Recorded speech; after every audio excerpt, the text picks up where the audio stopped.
Жемқорлықты қалай жеңуге болады? 3 досыңызды түрмеге жабыңыз. Экономикалық дамуға жетпе, онда көршілес елдермен соғыспай, сауда қарым-қатынасын орнатыңыз. Ешқандай табиғи байлығыңыз жоқ болса, қалай жетістікке жетуге болады? Онда тек өзіңізге сеніп, ерінбей еңбек етіңіз. Тек 50 жыл бұрын мемлекет қатарына жатпайды деп есептелген, өздерінің ұлты жоқ, ешқандай табиғи байлығы жоқ және көршілес елдермен достық емес қарым-қатынастағы осы кішкентай жерде бұл даналықтың бәрі бірікті. Сол кезде Сингапурдың болашағына сингапурлықтардан басқа ешкім сенген жоқ, және олар коррупцияны түгелдей жеңді. Әлемнің алып компаниялары келіп бизнестерін жүргізуде, халқы жыл сайын байып, білімінде, өмір сүру деңгейін де жетілдіріп жатыр. Бұл Сингапурдың егемендік алған кезіндегі бейнесі. Ауыз суы мен азық-түлік тапшылығы қалыпты жағдайдағы азиялық кедей ел.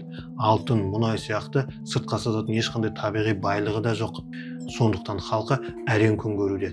Осыны түсіндіру үшін айта кетсек, елдің жалпы ішкі өнімі адам басына шаққанда $428.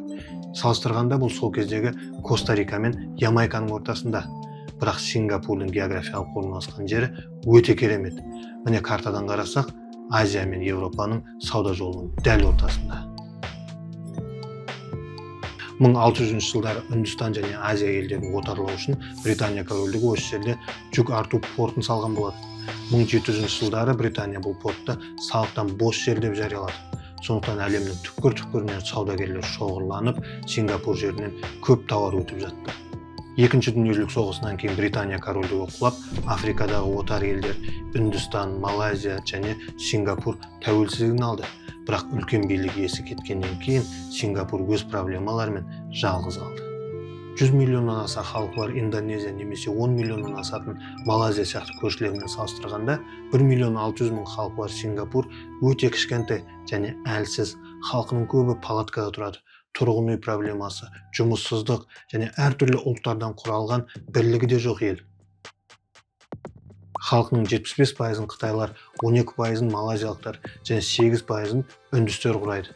Басқаша айтқанда, Сингапурда сингапурлықтар көрінбейді. Сондықтан әлем бұл елді аяққа тұрып тәуелсіз болып қалатынына сенген жоқ. Бірақ осының бәрін жалғыз адам өзгертті. Оның аты Ли Куан Ю.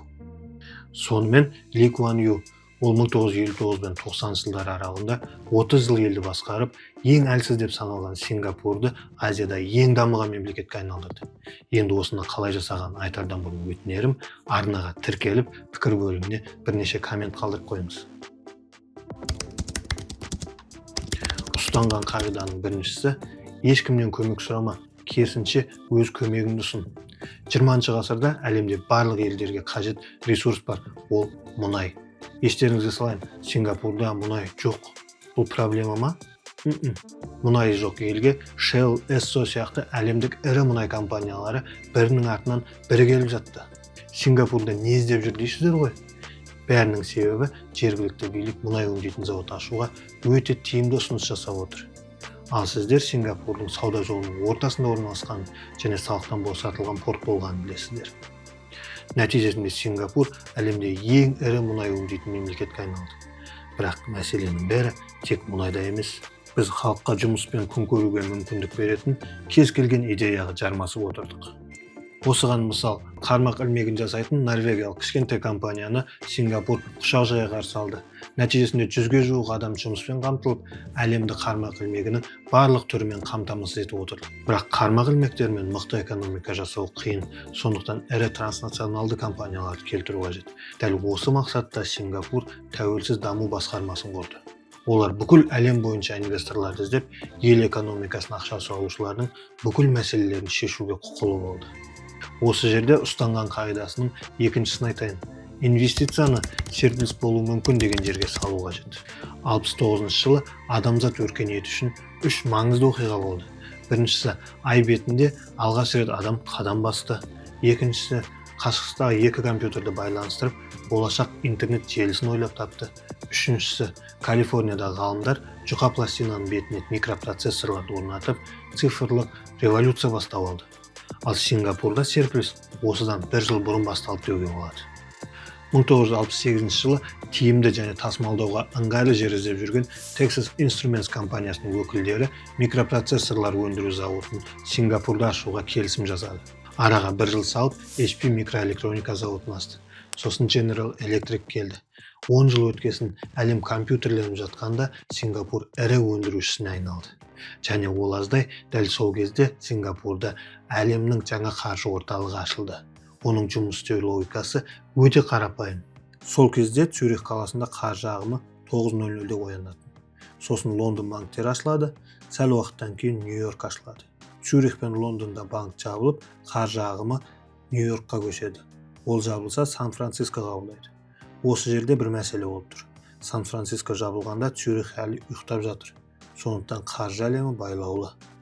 Осы схемаға Сингапур идеально сәйкес келіп тұр.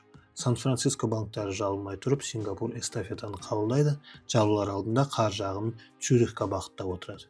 Осылайша шеңбер бекітіліп, алғаш рет тәулік бойы жұмыс істейтін әлемнің банк системасы құрылды.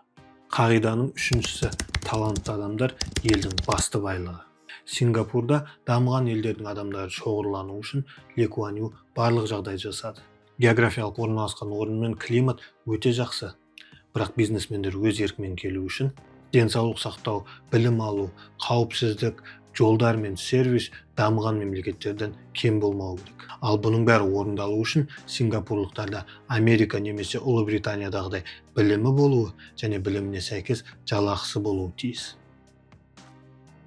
Осы кезде билік білім беру мекемелеріне де бизнеске де ағылшын тілін үйретуді бұйырды. Ли Куан Юдың бұл бұйрығында бүкіл ел ағылшын тілін білуі тиіс, ал әркімнің өз тілі екінші тілі болсын делінген. Бұл елде бәрі Қытай немесе Малайзия тілінде сөйлесе, дамуы мүмкін емес еді. Және ағылшын тілі елдегі басты екі мәселені шешті. Біріншісі, Сингапурда әртүрлі ұлттарды біріктірді, ал екіншісі халықты жоғары білімге, халықаралық бизнес ортасына, дипломатияға және жоғары технологияға қол жеткізуіне мүмкіндік берді. Сингапур Америка компаниялары қолданатын әдісті өздері қолдана бастады. Ол былай: әлемде мықты университеттердің үздік студенттеріне оқуын бітірмей жатып жұмыс ұсынып отырды. Әрине бұл көбісіне ұнап, осында жұмыс істеуге қалып жатты. Қағиданың төртіншісі: кішкене билік иесі болса да, дұрыс бақыланбаса, жемқорлыққа берілуі мүмкін. Естіген боларсыз, Сингапур жемқорлықты түгелдей жеңген. Бірақ олар да басқа азиялық мемлекеттер сияқты пара алу немесе пара беріп мәселесін жасырын шеше салуды жақсы көретін. Енді сол кезден бастап кез келген бағадағы затты пара ретінде қабылдайтын болды. Егер сот сенің үлкен үй, қымбат машина немесе қымбат сағат сияқты затыңды көріп, жалақыңнан жоғары өмір сүріп жатқаныңды байқаса, ешқандай дәлеліңді қабылдамауға құқылы болды. Тергеушілер тек шенеуніктерді емес, сонымен қатар әйелдерін, балаларын, туыстарын, достарын бәрін тексеруге құқылы болды. Пара берген үшін айыппұл 10.000 Сингапур долларынан 100.000 долларға көтерілді. Және жемқорлықты көріп, полицияға хабар бермеген адамға айыппұл салады немесе түрмеге қамалады. Және ең басты өзгеріс, жергілікті шенеуніктер ең жоғары жалақылы қызметкерлерге айналды. Яғни пара алу енді оларға тиімсіз және қауіпті. Қағиданың бесіншісі: ел байлығынан әр азаматтың үлесі бар, және ел болашағында әр азаматқа орын бар. Сингапурдың алғашқы проблемаларының бірі ол тұрғын үй мәселесі. Яғни көп халық палаткада тұрып жатты. Ал салынған үйлер өте сапасыз. Мысалы 61-ші жылы бір үйде болған өрт бүтіндей көшені 16.000 адамды үйсіз қалдырды. Мұның бәріне Ли Куан Юдың шешімі: біздің орта үй иелерінен болғанын қаладым. Әр отбасы үйлі болса, елдегі жағдай тұрақты болатынына сенімді болдым. Нәтижесінде Сингапурда 30 жыл ішінде әртүрлі мемлекеттік бағдарламалармен 750.000 пәтер салынды. Соның 9% ғана жалға беріліп, қалғандарына үй иелері қоныстанды. Әрине, Сингапур жердегі жұмаққа айналған жоқ. Жалақы мен өмір сүру жағдайы неғұрлым жоғары болса, елдегі баға да жоғары болады. Бүгінде Сингапур әлемдегі ең қымбат қалалардың үштігінде. Сингапурдан Тель-Авив пен Парижде ғана өмір сүру қымбат. Бірақ сонымен қатар Сингапурда жалақы жаңағы екі қалаға қарағанда 1000 долларға жоғары. Плюс Сингапур бизнес ашуға қолайлы елдердің лидері болып табылады. Салық пайызының өте төмендігі және әділ заң жүйесі әлем бизнесмендерін қызықтырып отыр. Осылайша Сингапур экономика жағынан да, жер көлемі жағынан да өсіп келеді. олар Дубайдағыдай территориясын теңізге қарай ұлғайтуда. Бізде ешқандай табиғи байлық болған жоқ. Бізде тек стратегиялық маңызды жерде тұратын аз ғана халық болды.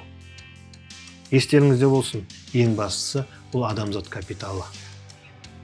Келесі видеода кездескенше.